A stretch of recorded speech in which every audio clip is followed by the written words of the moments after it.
슬기로운 신앙생활이라는 제목으로 하나님의 말씀을 증거하도록 하겠습니다. 슬기로운 신앙생활입니다. 사도 바울은 3년 동안 에베소에서 복음을 전했습니다. 말씀을 가르쳤습니다. 그곳에 교회가 세워지고 그곳에 많은 사람들이 예수님을 믿게 되어지고 그들이 하나님의 말씀으로 그렇게 은혜를 받는 그런 시간을 가졌습니다.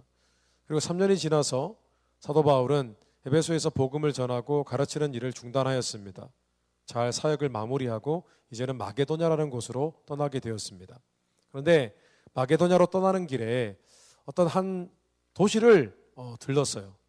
그곳에서 일주일의 시간을 보냈습니다.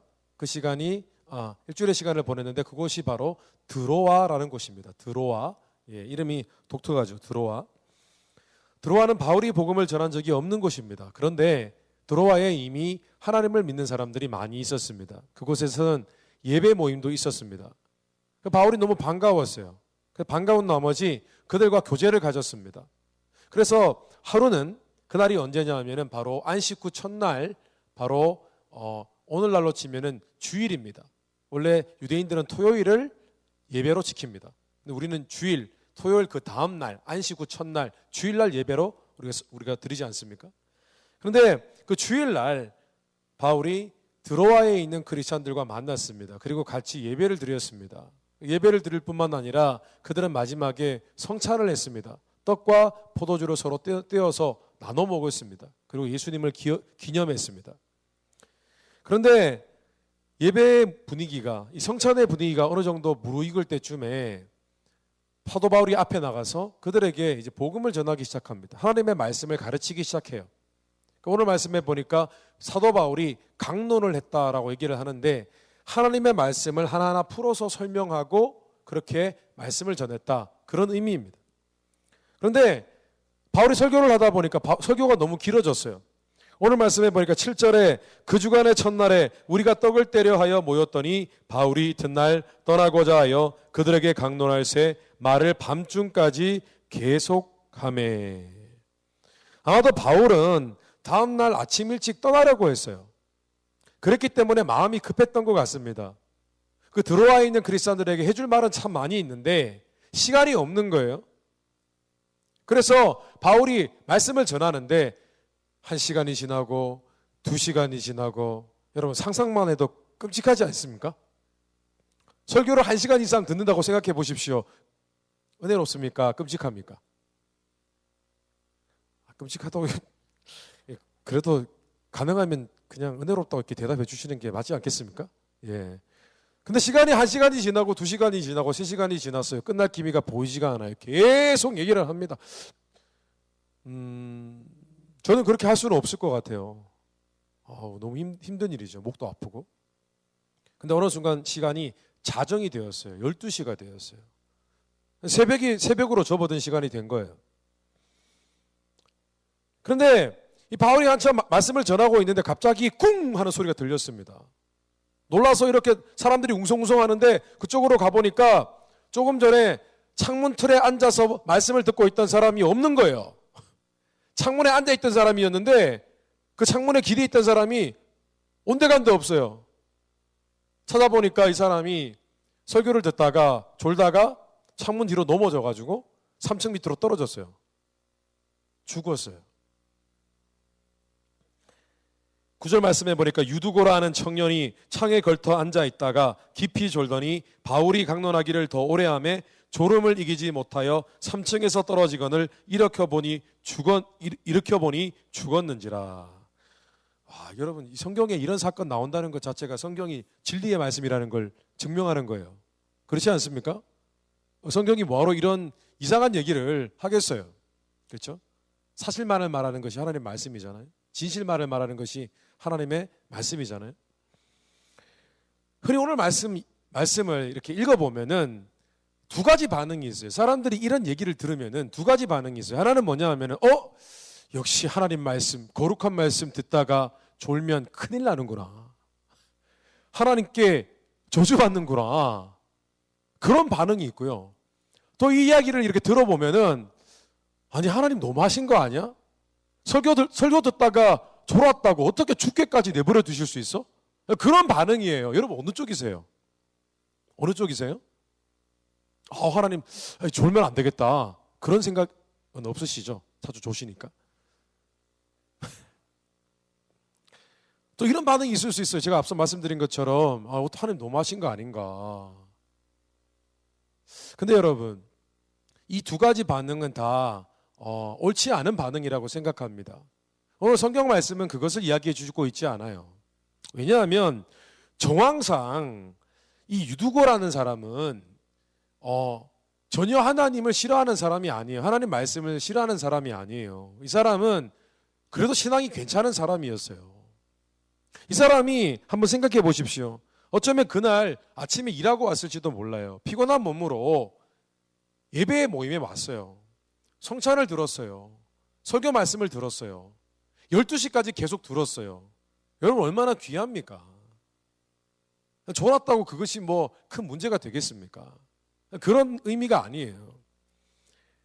뿐만 아니라 결정적으로 오늘 사도행전을 쓴 이 누가라는 저자 누가는 그런 뉘앙스로 오늘 말씀을 증거하고 있지 않습니다. 그는 유두고를, 이 졸다가 떨어져서 죽은 유두고를 비난하지 않아요. 오늘 말씀 보면은 이런 내용이에요. 분위기는 자칫 이 은혜의 자리, 예배를 드리고 또 성찬을 드리고 또 하나님 말씀을 듣는 이 자리에서 비극적인 일이 일어났어요. 어떤 사람의 실수로, 부주의로. 그런데 놀랍게도 하나님은 그 비극적인 순간 속에서 하나님께서 역사해 주셔서 그 사람이 다시 살아나게 되어지고 그 자리가 은혜의 자리로 잘 마무리되었다. 그것을 보여주는 말씀이에요. 그런데 그럼에도 불구하고 오늘 본문에 등장하는 이 청년 유두고의 모습에는 어떤 상징적인 교훈이 있어요. 상징적인 의미가 있다고요.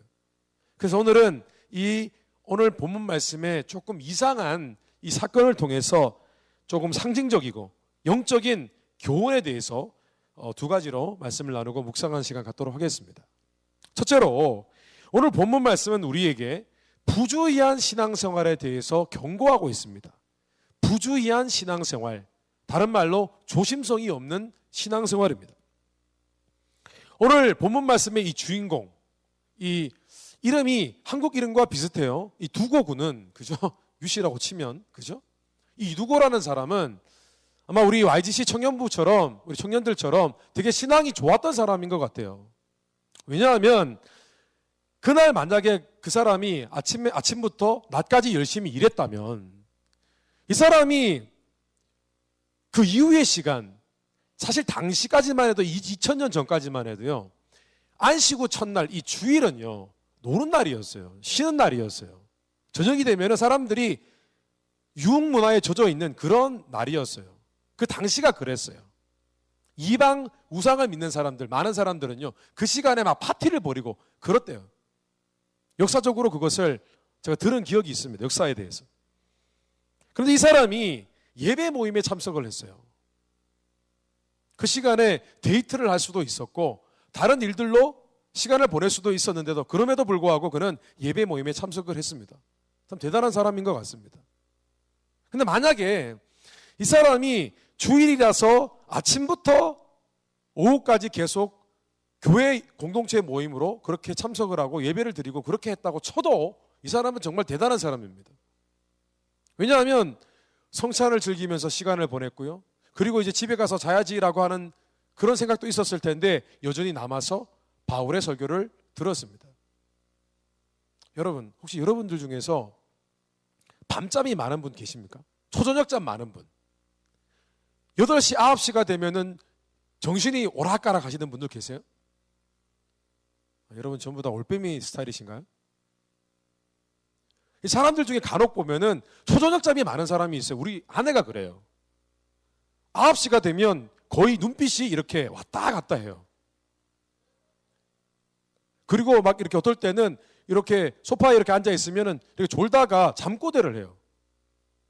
초저녁잠이 많은 사람들. 근데 만약에 이 유두고라는 청년이 초저녁잠이 많은 사람이었다고 한번 생각해 보십시다. 여러분, 그게 가능했겠어요?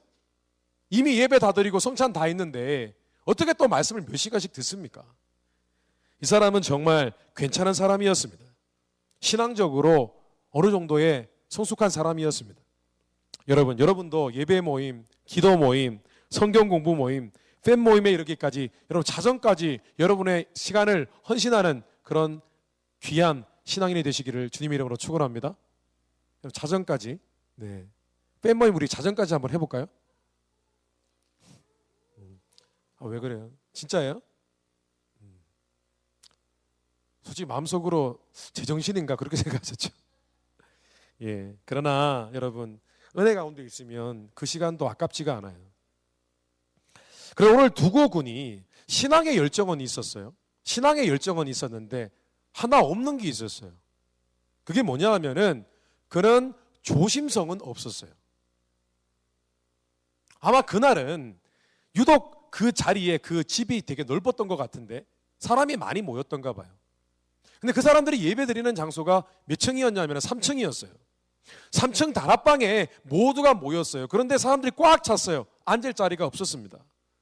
아마 그 유도관하는 사람도 3층에 올라갔을 때에 앉을 자리가 없다는 것을 파악을 했을 거예요. 그런데 또 젊잖아요. 그 젊은 사람들이 원래 이 잔머리가 굉장히 뛰어나잖아요. 이렇게 살펴보다가 정말 명당을 발견했어요. 아무도 앉지 않는 자리. 어디죠? 창이 있어요. 창이 이렇게 있는데 우리처럼 우리 집에 있는 창처럼 그렇게 윈도우가 높지가 않아요. 낮아요. 그 창문이 열려 있고 창틀이 딱 앉기 좋은 자리인 거예요. 그 어른들이 보통 그런데 위험한데 안 앉잖아요. 젊으니까 저기 앉으면 되겠다 싶어서 그 자리로 뛰어갔어요. 앉았어요. 좋았어요. 바람도 불고 시원했어요. 그런데 바울이 이제 설교를 시작합니다.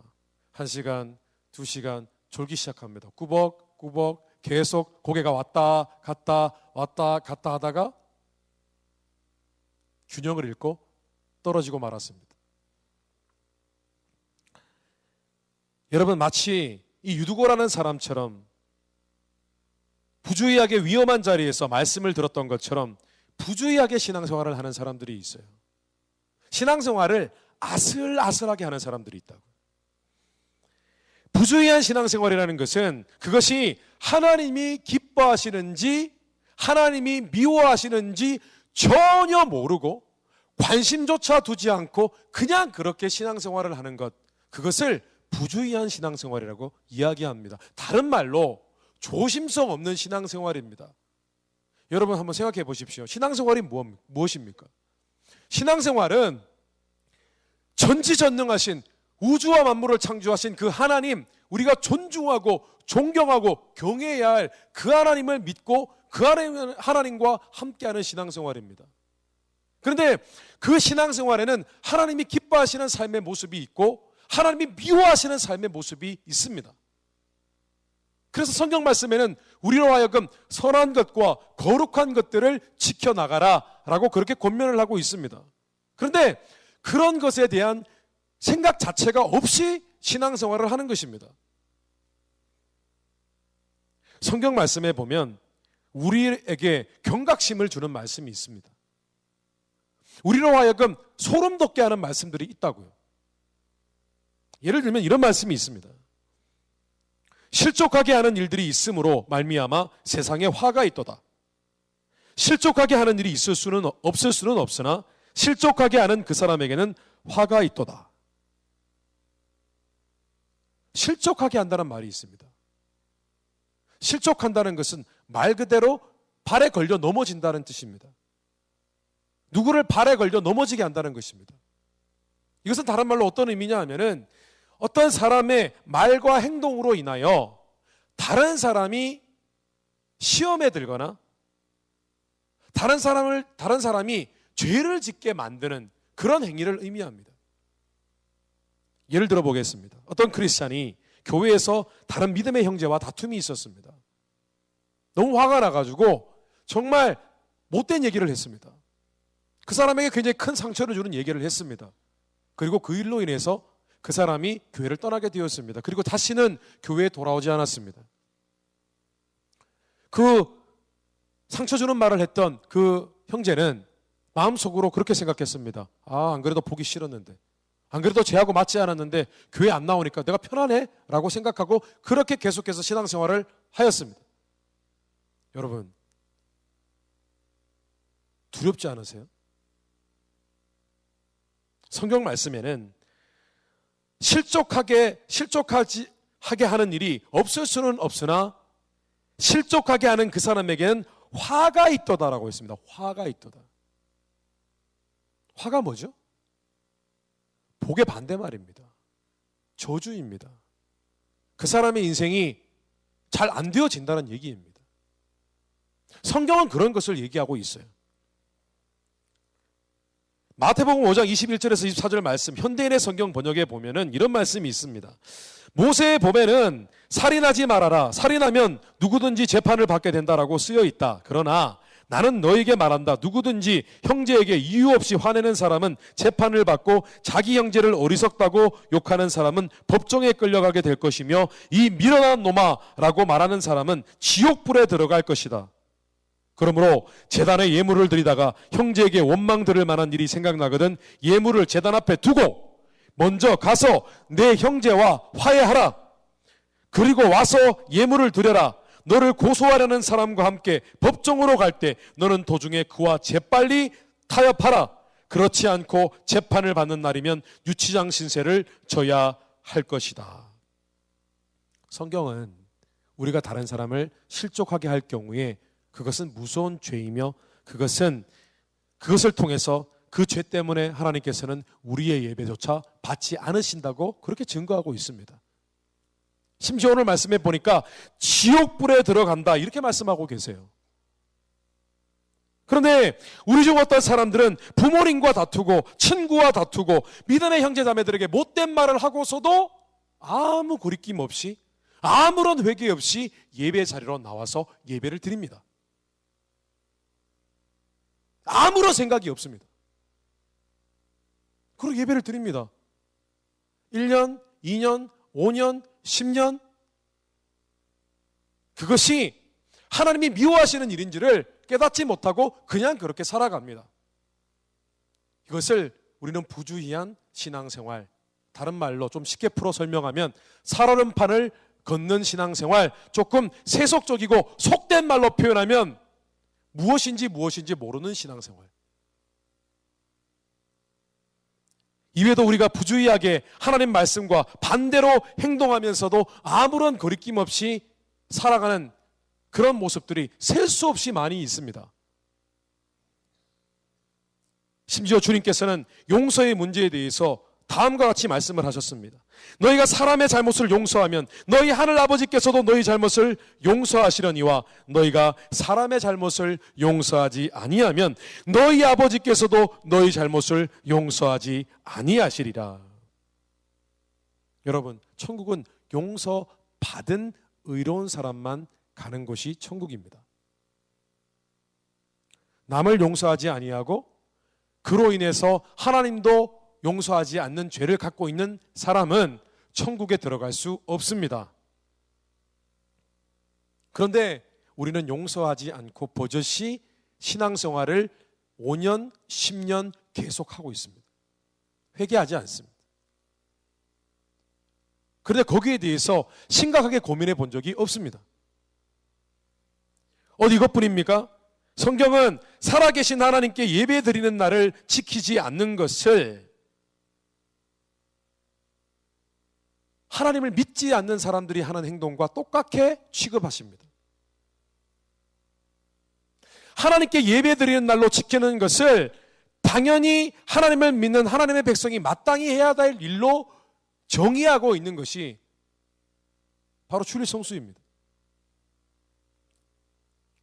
이사야서 58장 말씀해 보니까 만일 안식일에 내 발을 금하여 내 성일에 오락을 행하지 아니하고 안식일을 일컬어 즐거운 날이라 여호와의 성일을 존귀한 날이라 하여 이를 존귀하게 여기고 내 길로 행하지 아니하며 내 오락을 구하지 아니하며 사사로운 말을 하지 아니하면 내가 여호와 안에서 즐거움을 얻을 것이라. 내가 너를 땅의 높은 곳에 올리고 내 조상 야곱의 기업으로 기르리라. 여호와의 입의 말씀이니라. 하나님께서 예배드리고 그 예배를 정확하게 지키고 그렇게 하나님께 드리는 그 하루의 날을 정확하게 구별해 드리는 사람에게는 하나님이 축복하신다고 했거든요. 그런데 우리는 예배를 빠지고도 그것을 심각하게 생각하지 않습니다. 그것이 얼마나 하나님이 기뻐하시지 않는 일인지를 생각하지 않고 그렇게 신앙생활을 합니다. 사도 바울은 이런 말을 했습니다. 고린도전서 15장 34절 말씀에 정신을 똑바로 차리고 죄를 짓지 마십시오.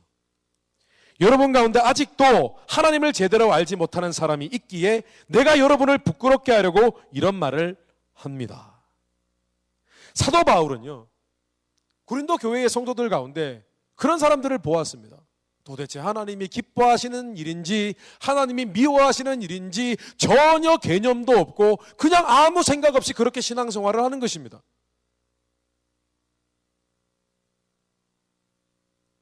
그런데 그것을 사도 바울은 어떤 모습으로 정의를 했느냐 하면은 하나님을 모르는 신앙생활이라고 했습니다. 하나님을 모르는 거예요.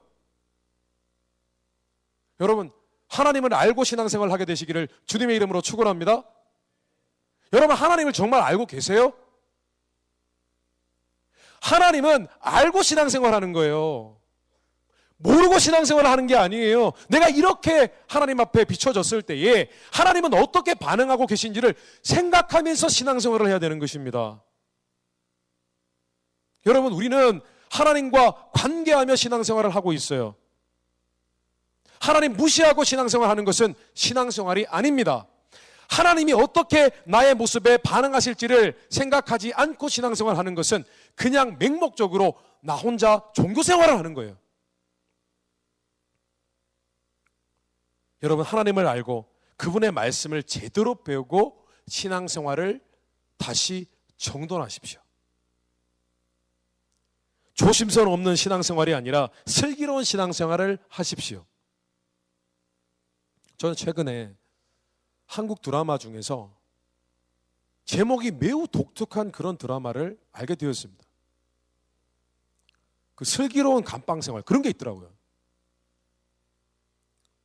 인터넷에서 이렇게 보다가 이렇게 뭐 신문 이렇게 보면 그 광고에 드라마 광고가 나오잖아요. 슬기로운 감방생활. 슬기로운 감방생활이 뭐지? 그래서 생각해 보니까 되게 궁금하더라고요. 그래서 보았어요. 시간이 없어가지고 스킵하면서 봤어요. 내용인 즉슨 그런 거예요. 어떤 유명한 야구 선수가 있어요. 유명한 야구 선수가 있는데 뜻하지 않게 본인이 의도하지 않게 범죄를 저질렀어요. 어떤 범죄를 저지르는 사람을 막다가 그 사람이 다쳤어요. 심하게. 그래서 그 이유 때문에 본인이 감옥에 들어가게 되었어요. 근데 처음에는 잘 재판이 되어서 풀려날 줄 알았는데 나중에 결국은 1년 가까이 형을 살게 되었어요. 여러분, 이 사람은 야구 스타입니다. 야구 선수입니다. 전 국민이 아는 사람입니다. 그런데 감옥에 들어갔습니다. 이제 어떻게 살아야 될까요? 죄수로 살아야죠. 감옥에서 내가 야구 스타라고 생각하고 살면 되지 않지 않습니까? 그때부터 이제 감옥 생활에 적응해 나가기 시작하는 겁니다. 감옥 생활을 잘 보내기 위해서 본인이 생각하고 노력하고 그렇게 감옥 생활을 하는 거예요. 적절한 비유라고 하기에는 다소 무리가 있다고 생각합니다. 그러나 여러분, 하나님을 믿는 사람들은 하나님을 믿는 순간에 사망에서 생명으로 옮겨간 사람들입니다. 사망에서 생명으로 옮겨갔다는 것은 옛날에는 옛적의 모습, 죽을 수밖에 없고 지옥 갈 수밖에 없는 그런 모습으로 살다가 이제는 하나님을 믿는 생명의 법을 따르는 그런 새로운 인생을 살게 되었다는 거예요. 그렇다면 여러분, 예수 믿는 사람들은 과거의 모습을 계속해서 내려놓아야 하고 생명이 되어지는 하나님의 뜻을 계속해서 추구하는 삶을 살아야 한다는 겁니다. 도대체 뭐가 생명이지? 뭐가 하나님이 기뻐하시는 것이지? 뭐가 정말 복받는 길이지? 뭐가 정말 하나님이 기뻐하시는 일이지? 이것을 생각하면서 슬기롭게 지혜롭게 신앙생활을 해야 된다는 것입니다. 여러분, 위태위태하고 부주의한 그런 신앙생활 아니라 하나님께서 정말 인정하시고 하나님께서 기뻐하시는 그런 슬기로운 신앙생활을 하게 되시기를 주님의 이름으로 축원합니다. 둘째로 오늘 본문 말씀, 이 유두고의 모습은 영적인 침체에 빠진 신앙생활에 대해서 경고하고 있습니다. 영적인 침체입니다. 오늘 말씀의 유두고는 하나님의 말씀이 선포되고 있는 가운데 졸고 있었습니다. 물론 제가 앞서 말씀드린 것처럼 유두고가 졸만한 이유가 있었어요. 설교가 3시간, 4시간이나 들었는데 누가 졸지 않겠어요? 그런데 그가 엄청나게 깊이 잠들어 있었다는 것을 우리는 알 수가 있습니다. 보통 사람이 졸면은 완전히 자고 있는 것이 아니에요. 어느 정도 의식이 있어요. 그래서 살짝 몸의 균형이 깨지거나 하면은 일어납니다. 예를 들어서 우리가 졸잖아요. 졸다가 고개가 이렇게 떨어질 때쯤 되면 어떻게 되죠? 그럼 다시 일어납니다. 그죠? 얼마나 졸았냐면은 창틀에서 거의 균형이 완전히 깨질 때까지 그는 깊이 잠들어 있었습니다. 근데 오늘 말씀을 자세히 묵상해 보면요, 사실은 유두고가 졸지 말았어야 해요. 왜냐하면 오늘 말씀을 가만히 보면은 당시에 그 유두고가 있었던 예배를 드렸던 그 장소, 그 3층 다락방에는 전등을 되게 많이 그러니까 전기로 되어진 전등이 아니라 촛불이 굉장히 많았다고 되어 있습니다. 오늘 말씀해 보면은 8절에 우리가 모인 윗다락에 등불을 많이 켰는데 라고 되어 있습니다. 이게 무슨 말이냐면은 당시에 사람들이 모여서 예배를 드리고 하는데 시간이 오래 걸릴 걸 미리 알고 사람들이 자칫 졸거나 아니면 거기 있는 시간이 불편할까 봐 거기에 등불을 굉장히 많이 켜두었던 거예요. 그래서 사람들이 졸지 않고 잘 서로 교제하고 예배드리고 말씀을 깨어서 듣게 하기 위해서 그렇게 조치를 취한 것입니다. 그래서 대부분의 거기 있는 사람들은 별로 졸지 않았어요. 열심히 말씀을 듣고 은혜를 받았는데 유독 유두고만 졸고 있었던 것입니다. 다시 말해 오늘 이 장면은 다른 사람들이 영적으로 환하게 빛나고 있을 때, 깨어 있을 때 어떤 사람은 심각하게 어두움 가운데 졸고 있다는 것을 상징적으로 보여주는 그런 이야기입니다. 여러분, 신앙생활에 모멘텀이 있어요. 신앙생활에 모멘텀이 있어요. 모멘텀이 무엇입니까? 물리학적으로 모멘텀은 추진력입니다. 그리고 어떤 여세를 몰다라고 할 때 우리는 모멘텀이라는 단어를 씁니다. 다시 말해서 신앙생활을 할 때요, 여세를 몰아서 추진력을 내서 신앙생활을 열심히 해야 될 때가 있어요. 그때가 언제냐면 주로 2가지입니다. 하나는 이제 막 은혜를 받기 시작했어요. 예전에는 말씀으로 별로 은혜를 안 받았는데 어느 순간부터 이상하게 말씀이 들려져요. 그리고 말씀이 점점 내 마음속에 심겨져요. 은혜가 되고 이해가 되어져요. 어느 날 수련회를 갔는데 눈물을 흘리고 마음이 막 감격이 임하고 그런 일들이 생겼어요. 그러면 그것은 하나님께서 이제 추진력을 가지고 신앙의 모멘텀을 가지라, 그런 의미입니다. 더 신앙생활을 열심히 해야 돼요. 뿌리를 뽑아야 돼요. 끝장을 봐야 돼요. 또 하나 신앙의 모멘텀을 가져야 될 때가 있어요. 언제냐면은 정말 고난스럽고 고통이 있고 위기를 겪을 때, 그때 우리가 하나님을 붙잡게 되어지면, 기도를 붙잡게 되어지면 그때 놀라운 하나님의 은혜가 임하기 시작합니다. 그런데요, 신앙의 모멘텀을 가져야 할 때에 신앙의 모멘텀을 놓쳐버리는 사람들이 있어요. 그런 안타까운 사람들이 있어요. 신앙의 모멘텀을 놓쳐버리면 어떤 일이 벌어지냐면 그때는요, 영적인 침체기로 접어들기 시작합니다. 막 은혜를 받을 때 더 은혜를 받아야 되는데, 막 고통스러울 때 은혜로 회복돼야 되는데, 그렇지 않고 넘어가면 신앙의 모멘텀이 다 깨지고 결국은 신앙의 침체기로 접어들고 결국은 신앙이 걷잡을 수 없는 어두움의 시간으로 진행되어지게 되는 것입니다. 저는 목회를 하면서 하나님이 주시는 신앙의 모멘텀을 잃어버리고 신앙의 침체기에 빠져 헤어나지 못하는 청년들을 많이 보았습니다. 분명히 하나님께서 이 고난을 허락하신 것은 하나님을 더 붙잡고 더 큰 하나님을 경험하라는 그런 의미인데 그렇지 않더라고요. 고난이 오면은 사람을 찾더라고요. 세상으로 나아가더라고요. 세상의 방법을 선택하더라고요.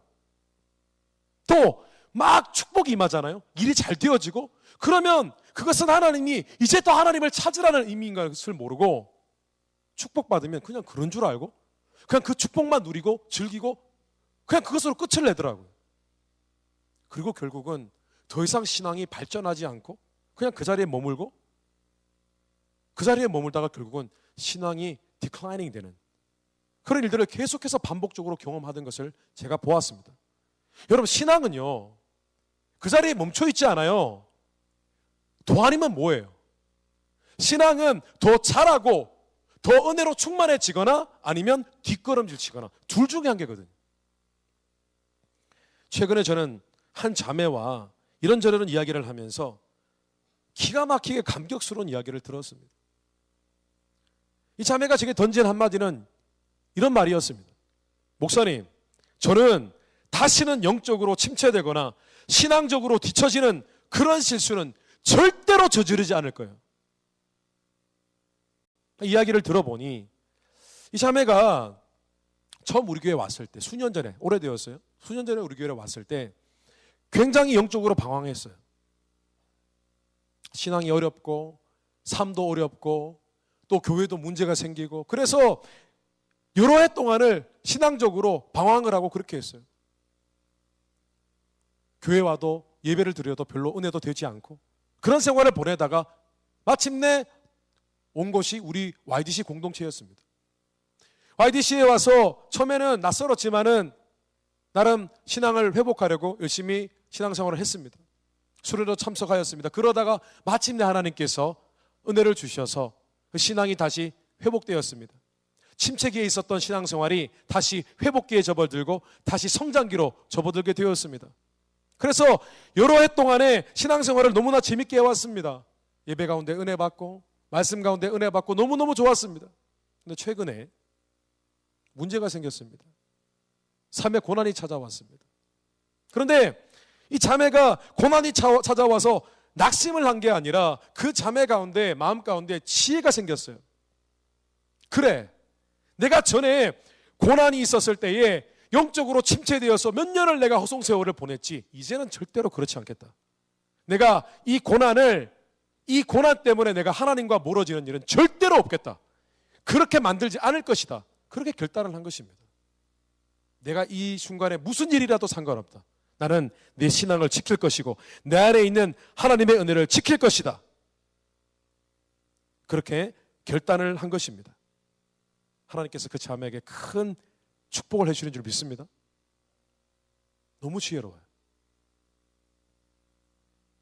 여러분, 신앙의 모멘텀을 잃어버리지 마십시오. 영적인 침체기에 접어드는 것을 용납하지 마십시오. 허용하지 마십시오. 내가 전에는 뜨거웠는데, 전에는 내가 열심히 있었는데, 전에는 내가 정말 잘 섬겼는데, 여러분, 그런 변명은 하지 마십시오. 신앙은 현재이지 과거가 아닙니다. 과거에 여러분이 얼만큼 교회를 열심히 섬겼느냐, 그것은 중요하지 않습니다. 왜냐하면 그것은 지나간 일이기 때문입니다. 신앙은 오늘 바로 이 순간 어떻게 모멘텀을 타고 어떻게 하나님 앞에 나아가는가, 바로 현재 이 시간이 중요한 것입니다. 그러므로 여러분, 깨어있는 신앙생활을 하십시오. 여러분, 이 시간이 바로 다시 한번 여세를 몰아서 추진력을 발휘해야 할 때입니다.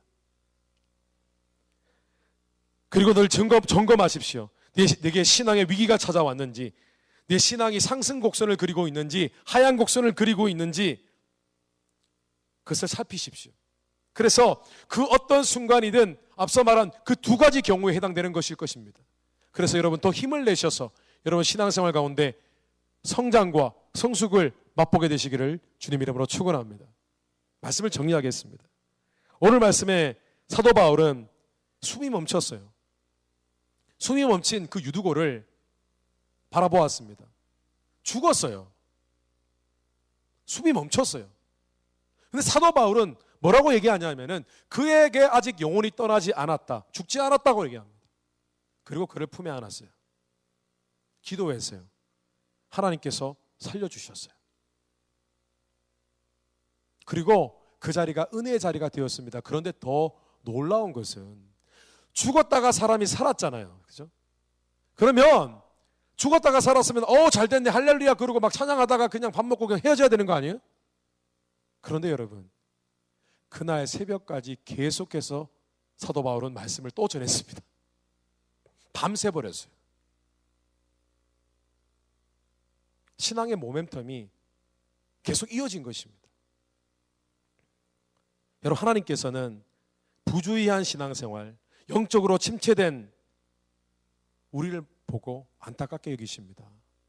그리고 우리들을 안아주기를 원하세요. 회복되기를 원한다고 하세요. 회복되어라. 변화되어라. 다시 제자리를 찾아라. 라고 말씀하고 계십니다. 여러분, 오늘 혹시 여러분들 가운데 뭣도 모르고 지금까지 조심성 없이 신앙생활 해온 사람들이 있습니까? 이것이 정말 하나님이 싫어하시는 일인데 버젓이하고도 그것이 무엇인지 모르고 계속해서 신앙생활을 하신 분 계십니까? 여러분, 두렵지 않으십니까? 혹여 여러분들 가운데 내가 지금까지 계속해서 신앙적인 침체기를 계속해서 겪고 있고 다시 도약하지 못하는 그런 상태이다 라고 생각되어지는 분 계십니까? 이유가 뭐라고 생각하십니까? 그 이유는 하나님께 있는 것이 아니라 우리에게 있는 것입니다. 여러분, 다시 일어나십시오. 다시 일어나십시오. 계속해서 슬기로운 신앙생활, 깨어있는 신앙생활 하셔서 신앙의 모멘텀을 잃지 아니하고 계속해서 하나님께로 나아가 하나님이 주시는 예배하신 많은 축복들을 끊임없이 누리고 복되고 행복하게 살아가는 그런 YDC 청년 형제자매들 되시기를 주님 이름으로 축원합니다. 다 기도하겠습니다.